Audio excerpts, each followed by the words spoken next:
નમસ્કાર દર્શક મિત્રો, @ગુજરાતમાં આપનું સ્વાગત છે। રાજ્યમાં કહેવા માટે તો કાગળ પર દારૂબંધી છે, છતાંય રોજે રોજ અહીંયા કરોડોનો દારૂ ઠલવાય છે, પીવાય છે અને વેચાય પણ છે। છાશવારે પોલીસના નાક નીચેથી દારૂની રેલમછેલના અનેક દ્રશ્યો સામે આવતા જ રહે છે। હવે દારૂબંધીના ગુજરાત માટે નવું નથી રહ્યું। અમરેલીમાં ભાજપ યુવા નેતા વિપુલ દુધાતે ગુજરાતમાં દારૂબંધી સામે હવે ગંભીર સવાલ ઉઠાવ્યા છે। વિપુલ દુધાતે લલિયામાં દેશી દારૂ સાથે બે યુવકોને પકડી પાડ્યા હતા। વિપુલ દુધાતે પોતાના સોશિયલ મીડિયામાં એક વિડીયો પણ શેર કર્યો છે, જેના કારણે પોલીસ બેડામાં તેમજ ભાજપ વર્તુળોમાં ભારે ખળભળાટ મચી જવા પામ્યો છે।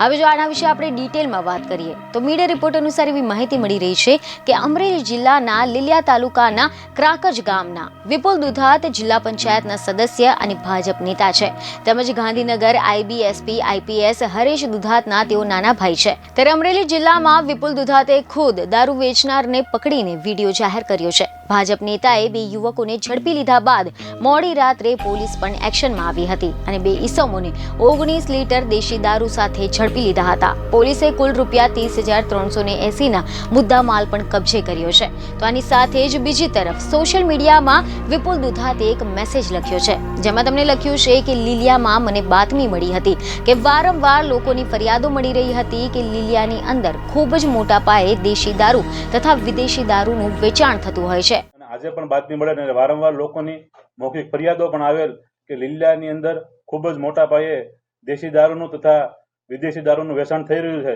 જેના અનુસંધાને આ ફરિયાદ આવેલ હોય તે બાબતે નાવલીની પાછળની શેરીની અંદર મેં રૂબરૂ જઈ અને દારૂ વેચતા બે ઈસમોને પકડેલ અને PSI SR ગોહિલ લીલિયાને જાણ કરેલ ટેલિફોનિક અને ગૌતમભાઈ ખુમાણ અને અન્ય સ્ટાફને સ્થળ પર રૂબરૂ મોકલેલ, જેને અમારી રૂબરૂની અંદર એ બે ઈસમો તથા એની ગાડી અને દારૂની જે કોથળીઓ ડિક્કીની અંદર રહી હતી તે પોલીસને આપેલ।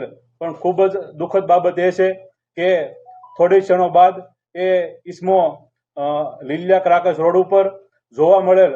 તેને પોલીસે કઈ રીતે છોડી મૂક્યા, દારૂ કબજે કેમ ના કર્યો, આમાં પોલીસની સંડોવણી છે, પોલીસ હપ્તા લે છે, ઘણી બધી તપાસના વિષયો છે, જે બાબતે મેં SP અમરેલીને પણ જાણ કરેલ છે। એ બાબતે હવે જોઈએ કે SP શું પગલાં લે છે કે આમાં જિલ્લાના અધિકારીઓની પણ સંડોવણી છે। જેના આધારે મેં નાવલીની પાછળની શેરીની અંદર રૂબરૂ જઈને દારૂ વેચનારને પકડી પાડ્યા હતા અને લીલિયા પોલીસને ટેલિફોનિક જાણ કરી હતી। મારી હાજરીમાં જ દેશી દારૂની કોથળીઓ અને પોલીસને ગાડી સોંપવામાં આવી હતી। જો કે સૌથી વધુ દુઃખદ બાબત એ છે કે થોડી જ ક્ષણો બાદ લીલિયા ક્રાકચ રોડ પર એ બંને ઈસમો જોવા મળ્યા હતા। તેમને પોલીસે કઈ રીતે છોડી મૂક્યા, દારૂ કેમ ન કબજે લીધો, આ બાબતે શું પગલાં ભરવામાં આવે છે અને અધિકારીઓની કામગીરી તેમજ સંડોવણીને લઈને પણ સવાલ ઉઠી રહ્યા છે। બીજને ખબરો સાથે ફરી મળીશું। ધન્યવાદ।